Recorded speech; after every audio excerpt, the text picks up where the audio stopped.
Lord, we thank and praise you for the wonderful privilege. You bless our fellowship and meditation. As the Lord leads in our life, so on we are also be too. Lord, we pray, remembering the promises regarding the Jasukura, Salem Prarthana Bhavan, and the believers. Lord, we are continuously meditating in this day from the book of Zechariah, knowing about the visions of God. You help us to understanding the visions of God. As Zechariah in those days, we are also need the visions in these days also. And also I pray for the promises was given to us, Zechariah chapter 9 verse 9. Behold, thy king is come, O daughter of Zerubbabel, and daughters of Zion, be glad. Lord, I claim this promise for this day to speak, and let thy word will go in Zechariah chapter 6 verse 9 to 15. And Lord, I am claiming all the promises as foundation to receive all of the word of God, that you are the King of kings and the Lord of lords. As well, Revelation chapter 17 verse 14, Revelation chapter 19 verse 16, 1 Timothy chapter 6 verse 15 also. I give all the glory unto you and ask this prayer in the name of our Lord and Savior Jesus Christ. Amen. Amen. सुनाई दे रहा brother? Hello? Yes, सुनाई दे रहा है brother. Brother सुनाई दे रहा है. Hello? Yes brother, सुनाई दे रहा है. हाँ ठीक है. तो हिंदी में बोलो कि इंग्लिश बोल दो? हिंदी में बोलिए, क्योंकि वन शब्द हैं. ठीक है, ठीक है. ओके. 6:50 को हम क्लोज कर देंगे. 6:55 को आसपास है. 7 o'clock को आप प्रेयर कर लेना. ओके. तो हम प्रभु का धन्यवाद करते हैं कि प्रभु ने पिछले दिन में, पिछले हफ्ते में हमें सहायता किया है कि जो जकरिया किताब के ऊपर हम मनन कर सके. ये जकरिया किताब जो है पुराने नियम का किताब है, और इसमें परमेश्वर का दर्शन से भरा हुआ इसी किताब है. बाइबल में लिखा है कि बिना दर्शन का लोग निर्दोष हो जाते हैं. तो हमारे जीवन में जो भी काम करने के पहले उस काम करने के तरीका को जो हम अपनाते हैं उसको दर्शन कहते हैं. दर्शन ये है कि जिस तरह का हम काम करना है उस तरह का करने के लिए किसी के द्वारा सिखाए हुए या किसी के द्वारा प्रकाश किए हुए बात हो सकती है. जैसे कि मूसा को प्रभु ने कहा कि पहाड़ पर जैसा तुझे दर्शन दिखाई दिया वैसे ही निवास स्थान बनाना. तो परमेश्वर का वचन के अनुसार जो कुछ पहले हमें दिखाई देता है उसको स्मरण करके वैसे ही करने से उस दर्शन के बाद पूरी होता है. पिछले दिन में हम बहुत सारे लोगों के बारे में हम दर्शन के रूप में देखे हैं कि वे कैसे कैसे परमेश्वर से दर्शन पाए हैं और कैसे कैसे पूरा किए. अब्राहम ने परमेश्वर से दर्शन पाया, महिमा का परमेश्वर का दर्शन कि उस देश चला जाओ.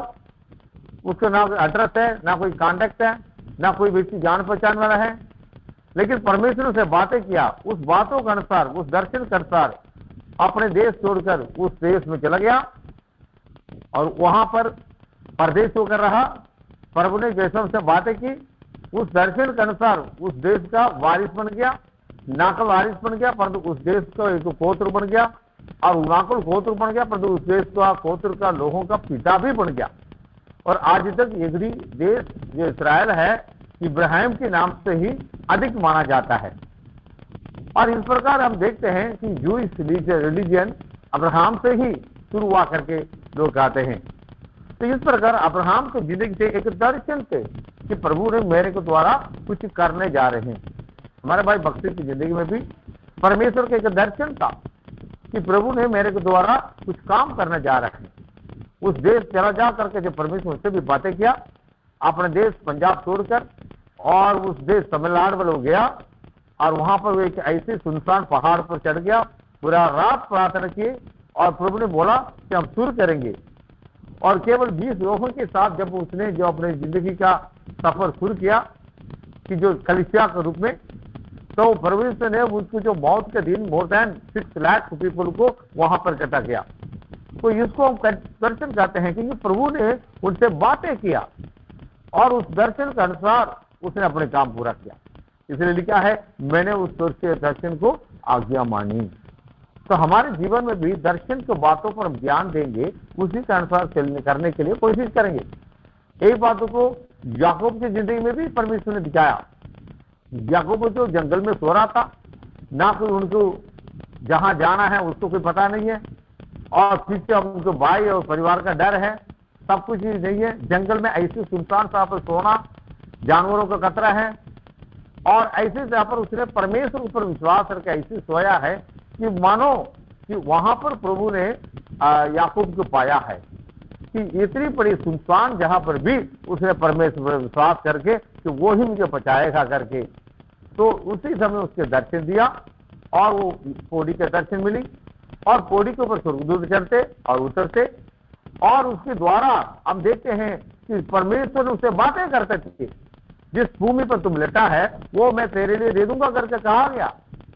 और उसने सवेरे उठ करके उस स्थान पर जो तकिया थे, जैसा रात को उसने दर्शन में देखा वैसे ही करने के लिए एक निशानी बनाया, एक पत्थर को खंभा में खड़ा किया, तेल लगाया, अनाइंट किया और कहा कि यदि इस रात में जो मैं जा रहा हूं, प्रभु मुझे खाने के लिए भोजन, पहनने के लिए कपड़े और मुझे सुरक्षित अपने पिता के घर भी लेकर आए, तो यहोवा जिससे मुझसे बातें किया वो मेरा परमेश्वर बनेगा, और मैं जो कुछ ही कमाता हूं उसका अवश्य 10वां हिस्सा उसको मैं मोड़ता हूं। जिस परमेश्वर ने याकूब से बातें किया, उस परमेश्वर को उसने मन्नत मानकर अपने जीवन में जो आगे काम कराए, उस दर्शन के अनुसार उनके कामों से हुए। लेकिन उस पुराने याकूब की जिंदगी में हम देखते हैं कि वो धोखा देकर जाने के बावजूद भी, वो धोखा खाकर भी परमेश्वर ने उसको बहुत कुछ दे दिया। परंतु परमेश्वर के वचन के अनुसार हम देखते हैं बहुत सारे संतों भक्तों के विषय में लिखा है, वे परमेश्वर से दर्शन पाते थे। दाऊद की जिंदगी में भी दर्शन था और परमेश्वर का भवन बनाने के लिए सब कुछ उसने इकट्ठा भी कर दिया, और परमेश्वर के दर्शन के अनुसार सब कुछ इकट्ठा होने के बावजूद भी उस भवन बनाने के विषय में एक बात में झुक गया। अर्थात उसने जो गलती किया है, शायद उससे पहले भी वो ऐसा गलती बहुत किया, यानी किसी का खून करना दाऊद के लिए वो आसान बात नहीं है, कोई अजीब का बात नहीं है। सबसे पहले उसने जब गोलियात का खून किया तो सब लोग उसको तारीफ करते थे। क्यों? क्योंकि वो एक सवाल था कि जिस व्यक्ति ने इस गोलियात को मार के गिराएगा, उस व्यक्ति को राजा ने अपने बेटे को वाह करके देंगे। एक सवाल को किसी ने भी कुछ कर नहीं पाया, दाऊद ने उसे करके दिखाया, और दाऊद की उसी वचन के अनुसार इजराइल का राज गद्दी उसी दिन से दिया गया। अब दाऊद ने गोलियात का सिर भी हाथ में लेकर आए। अब इतने बड़े काम जो दाऊद ने किए, किसी ने भी बोला नहीं है कि यह हत्यारा है। और इसके बाद दाऊद ने बहुत सारे युद्ध किया फिलिस्तियों के बीच में, अमलेक के बीच में, और कितने लोग उनकी दुश्मनी थे और साउल के कितनी लोग थे, उस सब को उसने काट डाला, खत्म किया। वहां पर भी कभी भी उसके बारे में ये नहीं लिखा कि यह हत्यारा है।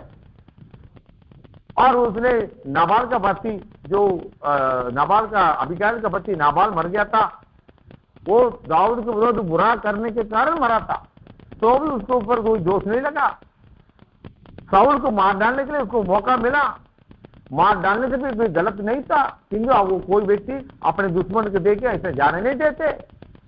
तो भी दाऊद के अंदर ऐसा गुण था कि अपने दुश्मन से भी परमेश्वर जैसा उसने व्यवहार किया, कि परमेश्वर जो है जिसने उसको नियुक्त किया उसे मुझे भी नियुक्त करेगा। मैं इसको मार के नहीं, ताकि उन सबों को एक ही दुश्मन है, वो शैतान है।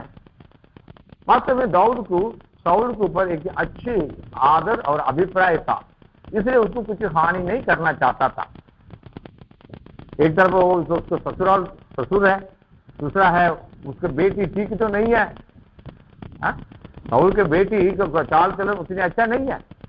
इससे पहचान हो जाता है कि शाऊल कितना खराब है, क्योंकि शाऊल के बेटी जब दाऊद ने नाच कर गाया, उसने उसको तारीफ नहीं की, तो उसको जुगली चाहिए, निंदा चाहिए लोगों के सामने।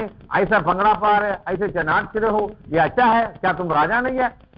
उसको गुण को हम देखते हैं। दाऊद ने जंगल में 16 साल होने के बाद, राजा बनने के बाद, यानी लगभग 20 साल के बाद भी शाऊल का बेटी का गुण नहीं बदले, उसका स्वभाव वैसे ही है जैसे कि शाऊल के स्वभाव है। ये लोग, कुछ ऐसे लोग हैं जो जन्म से अपने स्वभाव को बदल नहीं सकते, पर कुछ ऐसे लोग हैं जन्म को होने के बाद नया जन्म जो पाए हैं वे अपने गुणों को भी बदल जाते हैं। तो हमें दर्शन ये होना चाहिए कि जो कुछ हमें करना है उसे करने का जो तरीका है। आखिर में उरिया के विषय में कि जो उरिया को भी दाऊद ने जानबूझ के तो नहीं मारा, पर अपनी गलती की छिपाने के वास्ते उसने 2 साल तक चुप ही रहा। बाकी सारे काम सब लोग को मालूम होते रहे, तो लोगों ने उसको राइट बोलता था। लेकिन उड़िया के बारे में जो कत्ल करने खत्म होने के बाद, मरने के बाद, उसको लुके छुपे रखे कि कोई नहीं देखा मुझे, मैंने जो गलती किया किसी के मालूम में, ऐसा छुपा कर रखा, तो वही प्रभु के दृष्टि में पाप होगी। और उसी के कारण परमेश्वर ने उसको हत्यारा बना दिया। उसके कपट की जिंदगी पता लग गया, वो लोगों से वो कैसा बात करना, पहले की समान नहीं बात कर रहे। 2 साल के अंदर अंदर दाऊद की जिंदगी में बहुत फर्क रहा था। तो इसी करके दाऊद ने जो मंदिर बनाने के विषय में उसके हाथों में जो खून छिटा पाएगी, खून लग गया, तो उसके कारण परमेश्वर ने उससे क्या किया, उसके पुत्र को मौका दिया। तो हम देखते हैं परमेश्वर का दर्शन हमारे जिंदगी में तो है, लेकिन उसे पूरा करने के लिए हमारे हाथ भी शुद्ध रहना चाहिए। तीसरी बात अब देखते हैं कि मूसा और आरोन, मूसा, आरोन और यहोशू के बारे में हम देख सकते हैं कि मूसा ने परमेश्वर से सब कुछ दर्शन में पाया। जो जो परमेश्वर ने उसे बोला उसने अपने कॉपी में लिख कर रखा और लोगों को सुनाया। और जैसा परमेश्वर ने वहां पर निवास स्थान का मॉडल दिखाया, वैसे ही उसने निवास स्थान बनाया। और उसके अंदर आरोन को सेवा करने के लिए भी नियुक्त किया। उसको क्या कपड़ा पहनना है, उसको कैसा कपड़ा पहनना है, उसके सिर में क्या जो रखना है, पगड़ी रखना है, उसको माथे में क्या लिखना है कि यहोवा के लिए पवित्र करके, ये सारे बात मूसा ने 1 बार या 2 बार ही ऊपर गया या 3 बार ऊपर गया, परमेश्वर से बातें किया। पूरा किताब को उसने साफ साफ लिखा, इतनी स्मरण के शक्ति वाला है वो। इसलिए उसके बारे में लिखे ना तो उसके आंख में धुंधला पाए, ना तो उसके बल में। क्यों? जब हमको स्मरण का शक्ति होता है, हमारे आंखों में कमजोरी नहीं आता, ना हमारे बलों में कोई क्षति होता। जो भूल जाते हैं हमारे कमजोरी आ जाता है आंखों में और शरीर में। तो परमेश्वर का दर्शन को भूलना नहीं। तीसरी बात हम देखते हैं कि यहोशू को भी, जब मूसा और यहोशू पहाड़ पर गए थे, मूसा सबसे ऊपर था और यहोशू रास्ते में उसको रखवाली कर रहा था। तब तक मूसा का काम होने तक यहोशू का कोई ऐसा कोई विकास नहीं लिखा गया है कि यहोशू ने कोई जान अच्छा बढ़िया काम जो कुछ किया वो लिखा भी नहीं है। पर जो मूसा का जीवन जब खत्म होने के बाद यहोशू ने तो यहोशू के बाद जो राजदंड दिया गया, लीडरशिप दिया गया, मूसा ने जो 40 सालों में जो नहीं कर पाया, अर्थात इस्राएली लोगों को विश्राम स्थानों को उनके मिरास में पहुंचाने के काम में 40 साल होने के बाद उस समय यहोशू भी बुढ़ा हो गया। लेकिन लिखा था 5 साल में यहोशू ने सभी वो कानान देश को जीत लिया। कितना अद्भुत बात है। जो अपने गुरु से शिक्षा, किताब बहुत है, लेकिन यहोशू ने उसको पढ़ के उसको पूरा करके दिखा दिया। तो हमारे जीवन में भी ऐसे दर्शन वालों को जरूरत है। प्रभु यीशु मसीह की भी दर्शन था, पौलुस की भी दर्शन था, पतरस की भी दर्शन था। पतरस को दर्शन था कि बड़ा चादर थे और बहुत सारे रंगने वाला वस्तु थे, और वो उसको पतरस के पास उतार कर दिया और बोला कि उठो और मारो और खाओ। उसने क्या पढ़ा, नहीं मैं ऐसा नॉन वेजिटेरियन नहीं खाते हैं। तो उसने प्रभु ने उसको बोला, जिससे परमेश्वर शुद्ध किया तुम अशुद्ध क्यों मानते हो। जब पतरस से उस दर्शन का काम पूरा नहीं थे, पौलुस को उस मौका मिली और पौलुस ने उस काम को पूरा कर दिखाया कि जो अन्य जातियों में तो जो सेवा है वो पौलुस के द्वारा ही पूरा हुआ करके बाइबल में देखते हैं। इस प्रकार हमको प्रभु का वचन के विषय में विजन होना जरूरत है। और हम देखते हैं कि यूहन्ना जो भी इसमें से चेला है, वो पतमुस टाप में रहते समय प्रभु ने उसको आने वाला दिनों का यानी नया नियम का 2000 सालों तक जो कुछ होने वाला है वो सब कुछ उसने साफ साफ दिखाई दिया, और वो सारे बातों को यूहन्ना ने दर्शन में पाकर और प्रकाशित किया। आज हमारे सब लोग के पास विजन है लेकिन रेवलेशन नहीं है। ये भाई और बहनों कि हमको विजन है, मैं ऐसा होना चाहता हूँ, ऐसा होना चाहता हूँ, लेकिन रिवलेशन भी होना चाहिए। इस तरीके से तुम ऐसा होगे। मान लीजिए किसी देश में अगर आप रिवाइवल लेके आना चाहते हो, जागृति आना चाहते हो, बेदारी लेना चाहते हो, आपको कंधे कंधा प्रचार करने का नहीं, प्रचार करने के लिए आपको ज्ञान सीखना है, लेकिन जो उसको बेसमेंट है, जड़ है, वो प्रार्थना वाला है। बहुत सारी जगह पर कि बेदारी के लिए रात भर लगातार प्रार्थना किया जाता, एक दिन नहीं, 2 दिन नहीं, उसको सिस्टमैटिक जो प्रेयर करते रहते हैं बस एक ही पर्पस के लिए, और वो प्रार्थना का जो समय पूरा होता है तो रिवाइवल ऑटोमेटिक उस इलाका पर आग जैसा लग जाता है। तो विजन हमके पास है, हमें ऐसा होना है, वैसे होना है, लेकिन उसका रेवलेशन क्या है, किस तरीके से हो सकते हैं। तीसरी बात आज हम देखने जा रहे हैं कि पिछले हफ्ते में आपको मैं क्या दिए कि जकरिया ने बहुत सारे रेवलेशन विजन रचा है। उसका रेवलेशन को हम थोड़ा आपको बताते हैं। पहला विजन था, क्या था, हॉर्स, विजन ऑफ हॉर्स, घोड़ों का दर्शन है। दूसरा विजन क्या है, विजन ऑफ हॉर्न्स, सिंगों का दर्शन है। तीसरा क्या है, मेजरिंग लाइन, नापने का डोरी। और चौथा क्या है, हाई प्रीस्ट, प्रधान याजक होने का जो पदवी, प्रधान याजक पदवी यीशु को जो मिला है, वो उसको अनाइंट किया कि वो प्रधान याजक यानी लीडरशिप लोगों का होने के लिए। ये यीशु कोई और है और वो यीशु कोई और है। और उसके बाद विजन ऑफ लैम्प स्टैम्प और उसके जैतून का तेल। लैम्प स्टैम्प क्या है, कलीसिया का सेवक है, जो कलीसिया का सेवा चलाते हैं। जो ऑलिव ट्री क्या है, 2 ऑलिव ट्री है कि दोनों तरफ से उसको तेल सप्लाई करने वाले हैं, यानी उसको सपोर्ट करने वाले हैं। जिस प्रकार मूसा था पहाड़ पर, वो जो चढ़कर परमेश्वर का लाठी को हाथ में लेते हुए हाथ ऊपर करते थे, तो उसका हाथ तकते समय आरोन और ऊर ये दोनों उसको संभालते थे, सपोर्ट करते थे, ताकि उसके हाथ तक ना जावे, क्योंकि नीचे यीशु अमलेक के विरोध युद्ध कर रहा है। यीशु का युद्ध का जय का कारण क्या है कि पहाड़ पर मूसा की प्रार्थना है। अब ये सेवा और सेवक की जिंदगी का जो सफल होने के कारण क्या है, उनके हाथों को संभालना है, तगड़े करना है। बहुत सारे सेवक लोग रहते हैं, प्रभु उनका अपने देगा, प्रभु अपने दे बोलेगा। भाई और बहनों, जब तक आप एक जैतून वृक्ष के समान प्रभु का दिवट को तेल सप्लाई नहीं करते, वो तेल के बिना जैसा किया पूछता है। बहुत सारे कलीसिया में सेवा पूछती है, ये लोग समझते नहीं है। परमेश्वर का बरकत तो बहुत लोग क्या हैं, बहुत लोगों को परमेश्वर अपने भवन में जैतून का बूटे को लगाता है, जैतून के पेड़ों का लगाने के बावजूद भी वे परमेश्वर के भवन को तेल नहीं सप्लाई करते। तेल जो है अभिषेक को दर्शाती है, अनाइंटिंग को दर्शाती है। आपकी जिंदगी में आप कितने का योग्य व्यक्ति है।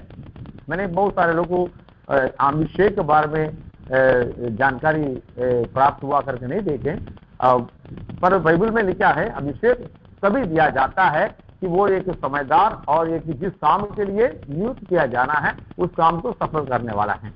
राजा लोग हुए, आगू लोगों को, सेवक लोगों को, एल्डर लोगों को, डीकन लोगों को, किसी किसी को काम सौंप देने के बाद उसको अनाइंट कराया जाता है। अनाइंट मतलब प्रार्थना किया जाता है। किसी को 1000 का अनाइंटिंग है, उनकी समझ 1000 तक सही चलता है। किसी को 100 का अनाइंट है, उनको 100 का पार में बिल्कुल सही समझ चलता है।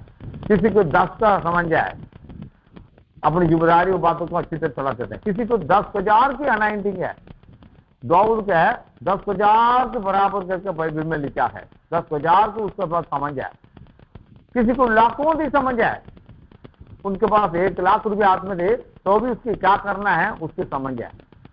किसी को करोड़ों का भी समझ है, 1 करोड़ रुपया भी उनके पास रखे तो उसको किस प्रकार संभालना है वो उसको समझ जाए।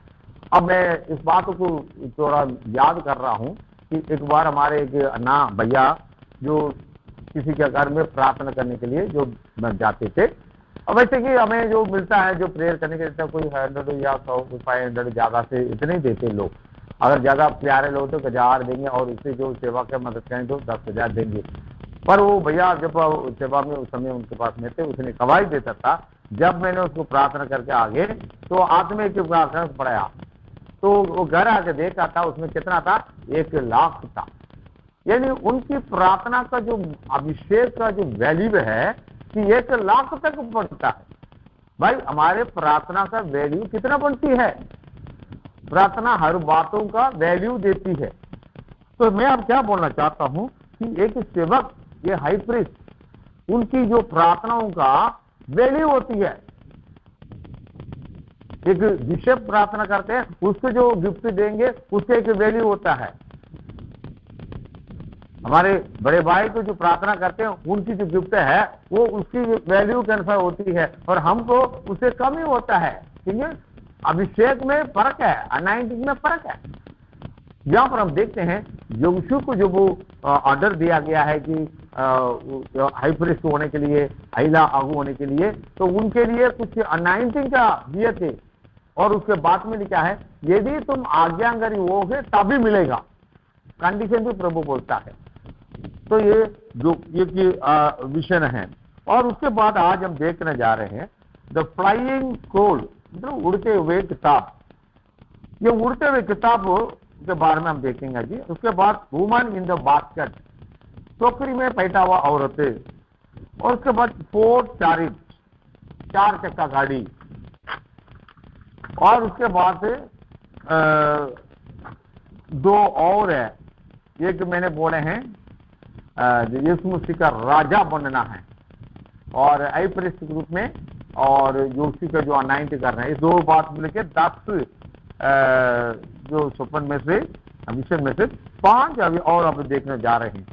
देखिए मेरे साथ खोलिएगा जकरिया की किताब और उसकी 5 अध्याय। जकरिया की किताब 5 अध्याय में द फ्लाइंग स्क्रोल मतलब उड़ते हुए किताब है।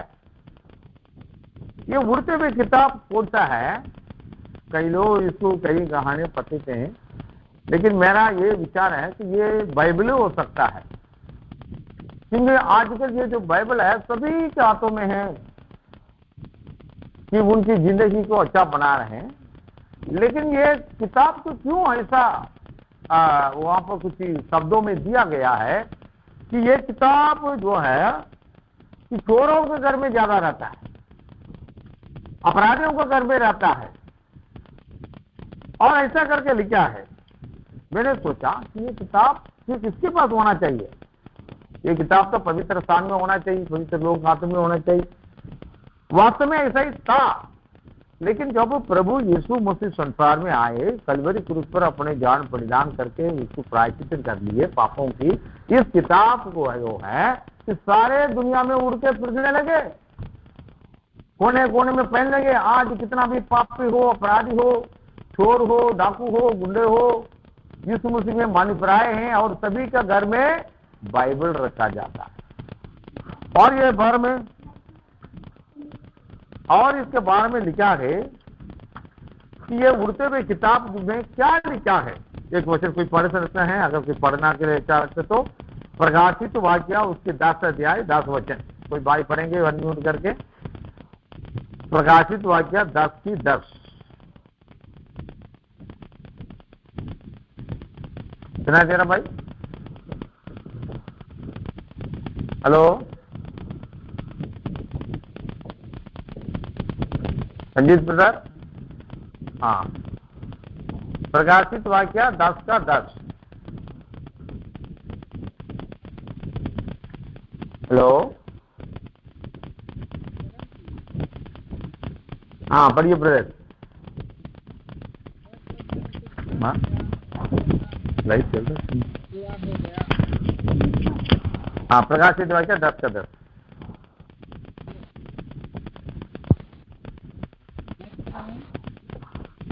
हाँ, रेवलेशन चैप्टर 10 वर्स 10।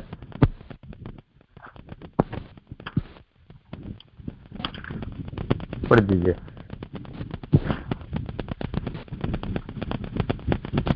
क्या है? क्या लिखा है? प्रकाशित वाक्य 10 का 10। अनम्यूट करके पढ़ दीजिएगा।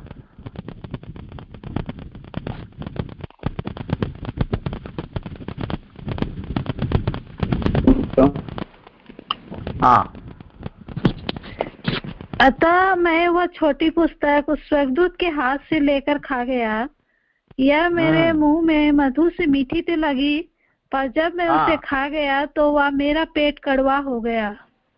हाँ, ये किताब ऐसा किताब है जब वो हमारे मुंह में मीठा लगता है, यानी पढ़ते समय बहुत सारे आशीष और बरकत का शब्दों को हम देखते हुए हमारे जीवन को बड़ी स्वाद लगता है।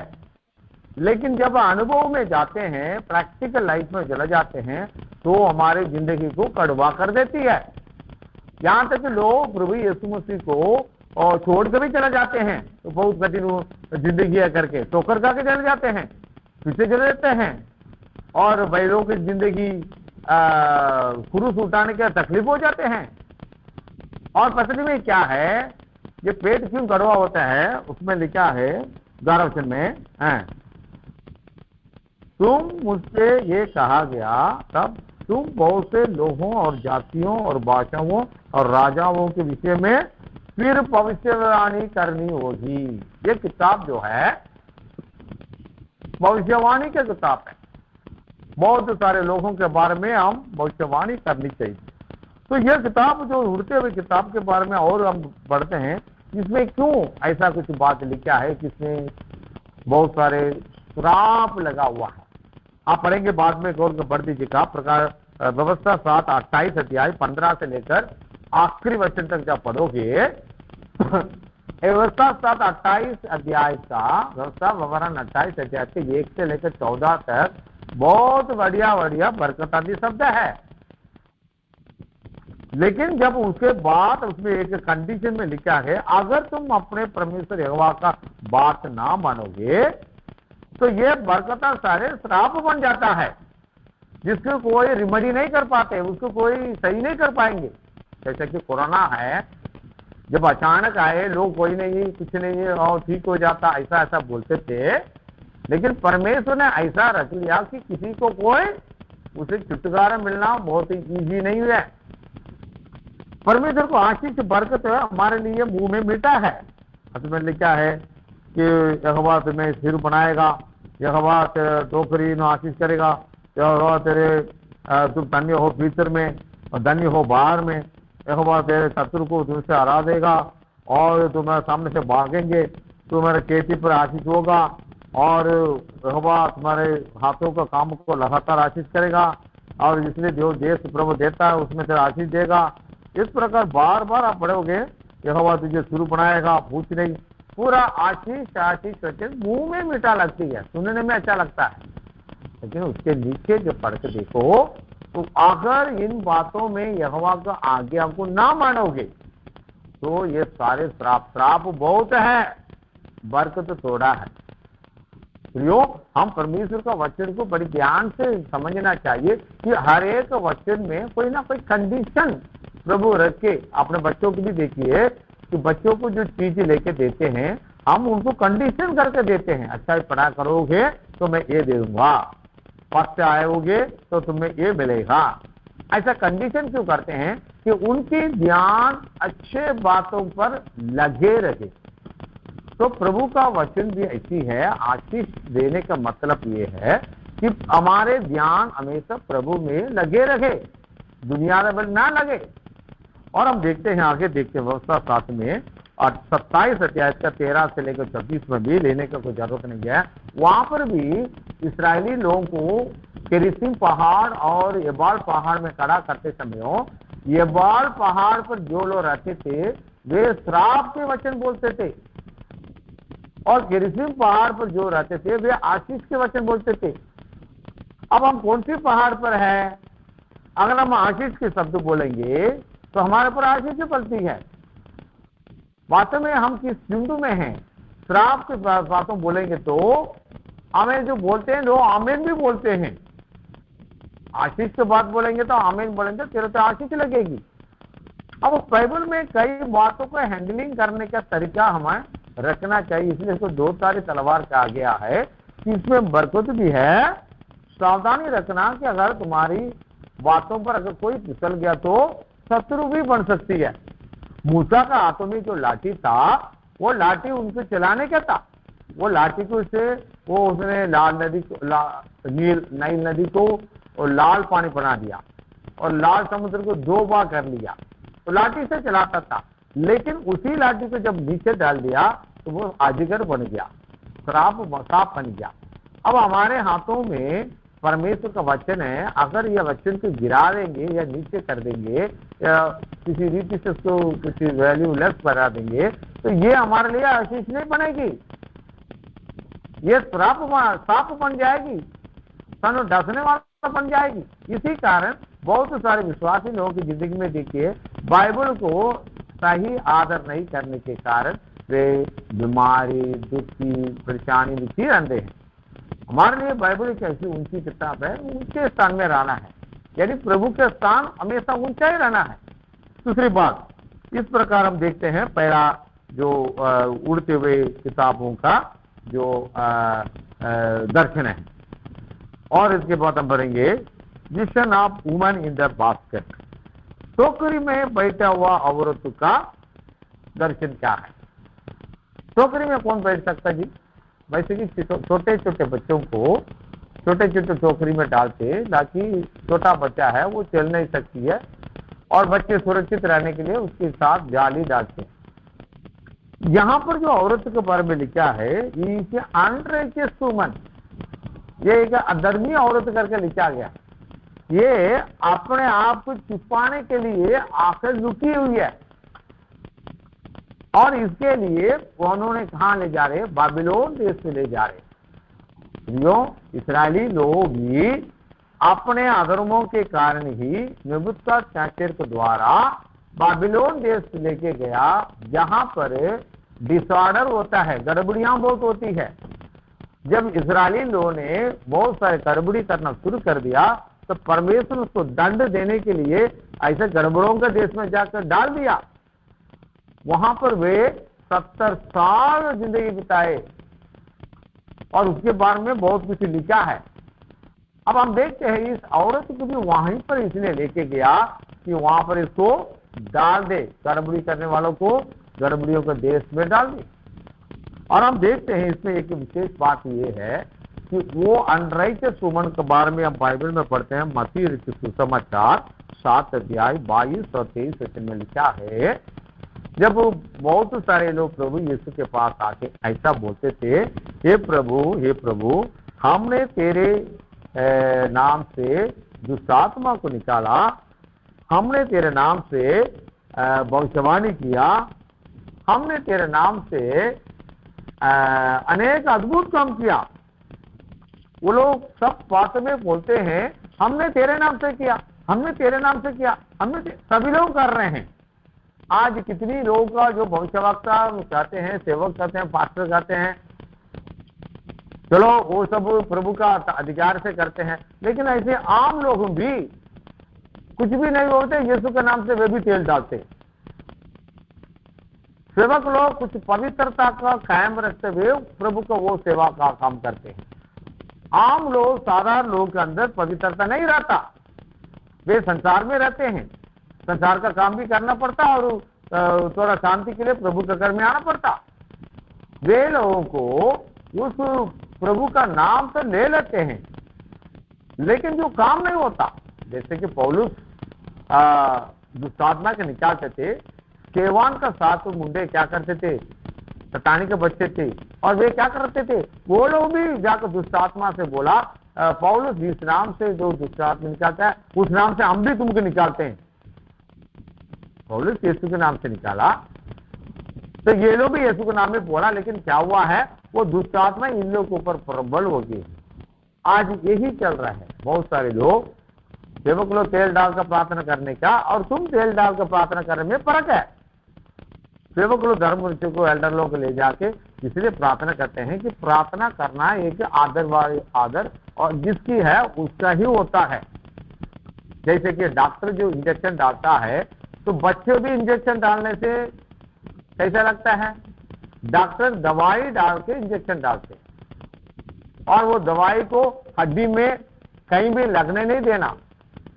लगाते इसमें हड्डी में लग गया तो हड्डी अंदर सब ठीक हो जाएगा। और आज इस प्रकार प्रभु के नाम से भविष्यवाणी करने वाले, प्रभु के नाम से जो भूतों को निकालने वाले, प्रभु के नाम से अद्भुत काम करने वाले, उसमें लिखा है मुझसे दूर हो जाओ अधर्मी लोग करके लिखा है। मतलब ऑल द अक्रम, मतलब डिसऑर्डर पीपुल, उल्ट पुल्ट करने वाला लोग, वो उसने ऐसा किया हम भी ऐसा करेंगे, इसने ऐसा किया हम भी वैसा करेंगे। इस प्रकार करोगे तो नाम तो प्रभु के लेओगी, लेकिन प्रभु के आखिर में क्या लिखा है, अरे तुम मेरे कहने के अनुसार चलता तो नहीं है, मैंने जो बोला उसके अनुसार तुम चला नहीं है।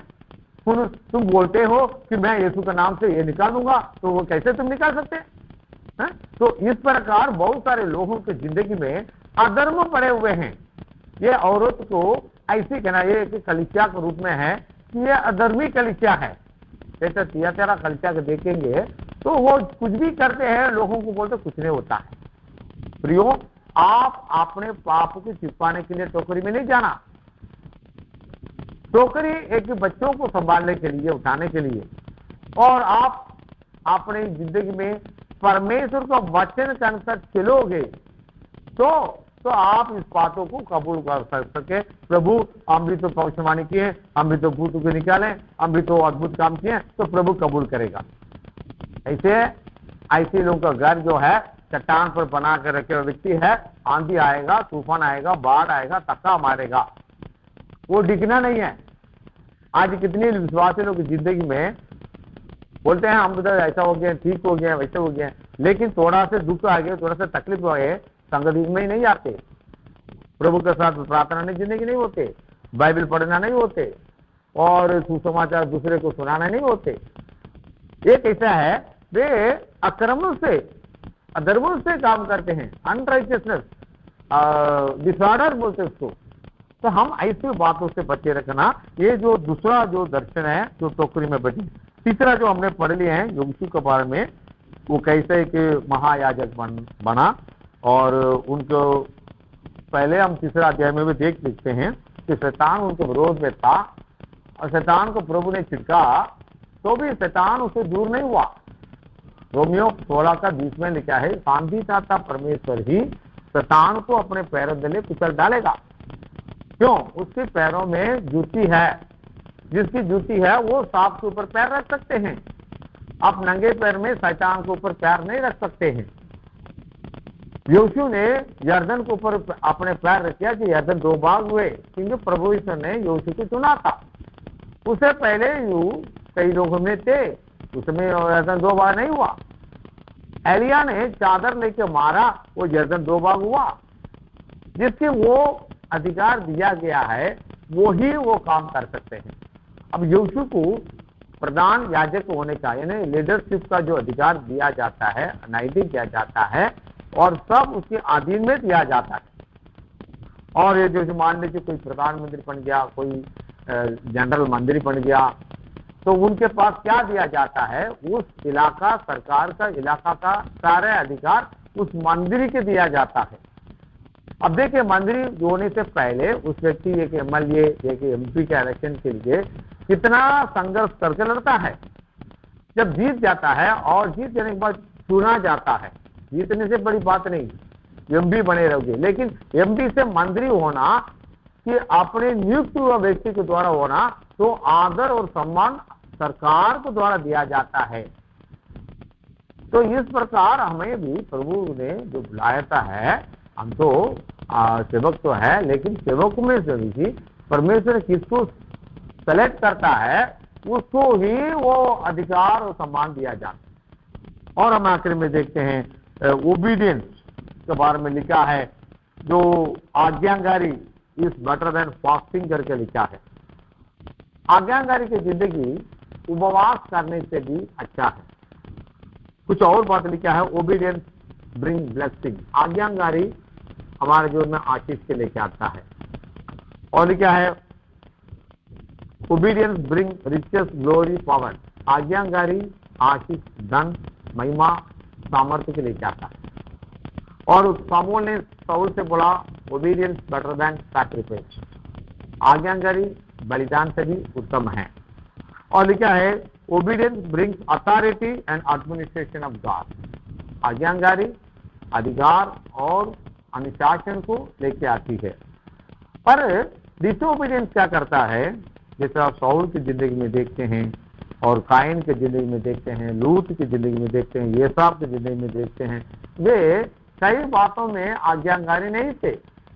इसके कारण वे अपने जो अनुग्रह है उसको खो कर बैठे। अब डिसोबीडियंस से लोग श्राप आया और बदुआई में गए और पाप में पड़े और शैतान को गुलामी हो गए। तो सो प्रियो, हम अपने जीवन में आज्ञाकारी की जिंदगी बिताना बहुत ही जरूरत है। और हम देखते हैं इसके बाद जो है 9वां अध्याय में आए हैं हम, वहां पर प्रभु का जो शहर है जेरूशलेम सालेम करके दिया गया है, उसको होली सिटी, आने वाला दिन में एक पवित्र शहर बन जाएगा।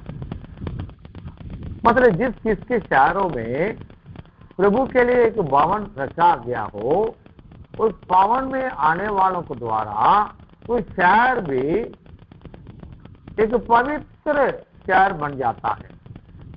अब हम एक बात मुझे स्मरण में आ रहा है कि हिंदुस्तान में कई जहां पर प्रभु के लिए हमारा बहुत सारे औसा प्रेयर घर है, लेकिन जो राजधानी दिल्ली में हमारे मंडली के लिए कोई एक चर्च है नहीं करके मैंने सुना। दिल्ली के अंदर पास पास में कुछ भवन बनाए गए हैं और बाकी इलाके में किसी किसी का घर में इकट्ठा होते हैं, लेकिन प्रभु के लिए अलग सा ऐसा भवन किसी ने भी नहीं बनाया, जिसके कारण वो शहर पवित्र नहीं हो पा रही है। प्रभु का घर इसलिए रखा गया है कई शहरों में कि उस शहरों को लोगों को पवित्र करने के लिए, शुद्ध करने के लिए कोई सर्विस स्टेशन रखा जाता है ताकि वो गाड़ी जो भी होते हैं उसको जाकर धो के शुद्ध करके आने के लिए, मोटरसाइकिल हो कार हो उसको शुद्ध करने के लिए एक सर्विस स्टेशन रखते हैं। और उस प्रकार हम देखते हैं जो मेडिकल जो डॉक्टर रहते हैं कि उस शहर में जो बीमारी लोगों को ठीक करने के लिए, इसी प्रकार प्रभु का घर इसीलिए रखा गया है कि उस शहर के लोगों को, आत्माओं को दुख तकलीफ होते समय ठीक करने के लिए। पर आजकल क्या देखते हैं लोग, प्रभु ने कहा कोरोना से मैं छुट कर दूंगा, क्या कंडीशन है, यदि वे अपने बुरे मार्ग से फिरे, प्रभु देख रहा है, तभी उनको पाप क्षमा करूंगा, क्षेमम दूंगा। अगर बुरे मार्ग दिखाई दे रहा है, प्रभु देखता है, किसी के भी दिखाई देता है, तो उनका पाप माफ नहीं होगी और शांति नहीं मिलेगी। तो हम इस बातों को ध्यान रखना कि हमारे जीवन में प्रभु हमें देखता है कि हम पूरे मार्ग से फिर रहे हैं, तो निनिवे के लोगों जैसा प्रभु कोरोना से मुक्ति दिया है, कई जगह पर चर्च खोल दिया है और चलने की अनुमति है। लेकिन तीसरा कोरोना तक प्रभु देखेगा कि जो कोई अगर मन फिराने से फिर फिरौन जैसा दिल को कठोर कर लिया, फिर हमारा हालत बहुत खराब हो जाए, थोड़ी भयानक हो जाएगा। तो इसलिए हमें सावधानी करना कि प्रभु का भय मानना, ये सब प्रभु का आगमन के पहले होने वाला चिन्ह है। आखिर में देखते हैं प्रभु यीशु मसीह गधे के ऊपर और गधे के बच्चे के ऊपर सवार होकर आ रहा करके, एक भविष्यवाणी जो शब्द है पुराने नियम में जकरिया के किताब में दिया गया। और कई लोग भविष्यवाणी पर विश्वास नहीं करते, पुराने नियम में जो बोलता है नए नियम में कहाँ पूरा हुआ करते।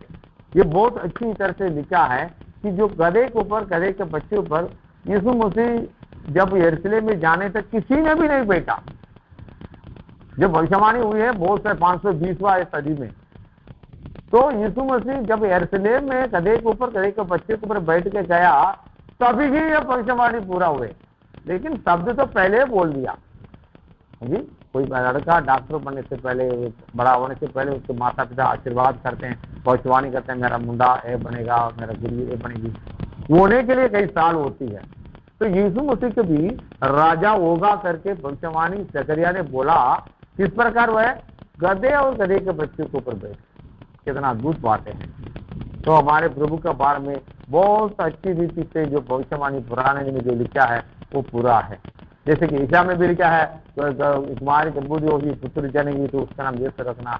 तो 700 साल के पहले किया हुआ भविष्यवाणी को भी यीशु मसीह के समय में जो पूरा हुआ है।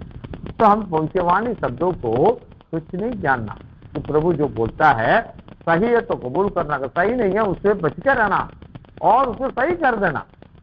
तो परमेश्वर हमारी सहायता करे कि जैसा भाई भक्त सिंह जी हमारे लिए एक आदर्श बना के दिया, मैंने उस स्वर्गीय दर्शन को आज्ञा मानी। I was not disobey under the heavenly vision. तो स्वर्गीय दर्शन जो बाइबल में बहुत सारे दर्शन प्रभु में देता है, उस दर्शन को मानने के लिए हमको रेवलेशन की जरूरत है। दर्शन तो रेवलेशन नहीं है तो वो दर्शन ही रह जाता है। जैसे किताब है उसको पढ़ के सुनाने वाला अगर टीचर नहीं है, बच्चों को उस पढ़ाई के बारे में कुछ भी नहीं समझाता है। इस प्रकार बाइबल के बारे में जो भविष्यवाणी किताब है उसको प्रकाश जो पाए हैं, जब वे कहेंगे तो उसका अनुसार मानेंगे तो हमारे बहुत आशीष करते हैं। परमेश्वर आप सबको आशीष करेंगे। तो भाई प्रार्थना करें, भाई रंजीत आप